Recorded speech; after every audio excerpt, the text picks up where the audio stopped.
25 থেকে 35 এই বয়সটা খুব বাজে, জানেন তো। এই বয়সে আমাদের মধ্যে বাবা মাকে হারিয়ে ফেলার একটা আতঙ্ক কাজ করতে থাকে। চোখের সামনে আমরা আমাদের বাবা মাকে বৃদ্ধ হতে দেখি, সে এক তীব্র যন্ত্রণা। একটা সময় বাবা মা যতটা গর্ব করে বলে আমার সন্তানটা অনেক বড় হয়ে গেছে, ঠিক ততটাই ভয় নিয়ে সন্তানরাও বলে বাবা মার বয়স হয়ে যাচ্ছে। এর চেয়ে কষ্টের বোধ হয় আর কিছু হয় না। বাবা মা ঘুমিয়ে থাকলে অদ্ভুতভাবে তাদের ঘরে গিয়ে বারবার দেখতে হয় মানুষগুলো ঠিক আছেন তো। ঘুমের মধ্যে সুন্দর করে নিঃশ্বাস নিচ্ছে দেখলে তখন যেন বুকের উপর থেকে পাথর নেমে যায়।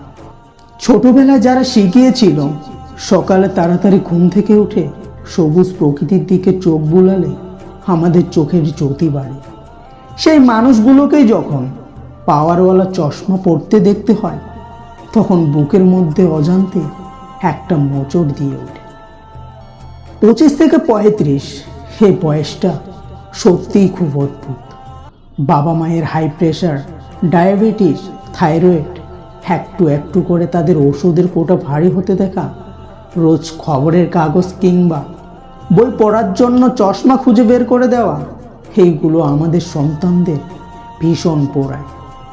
আমরা বড় হই, সাথে সাথে আমাদের বাবা মায়েরা বৃদ্ধ হতে থাকেন। এই যে আমাদের চোখের সামনে নিজের বাবা মাকে একটু একটু করে বৃদ্ধ হতে দেখার যে যন্ত্রণা, এটা বোধ হয় এই বয়সে সন্তানগুলো ছাড়া আর কেউ অনুভব করতে পারবে না। ভগবান আপনি পৃথিবীর সকল বাবা মাকে সুস্থতা দান করুন। ধন্যবাদ সকলকে।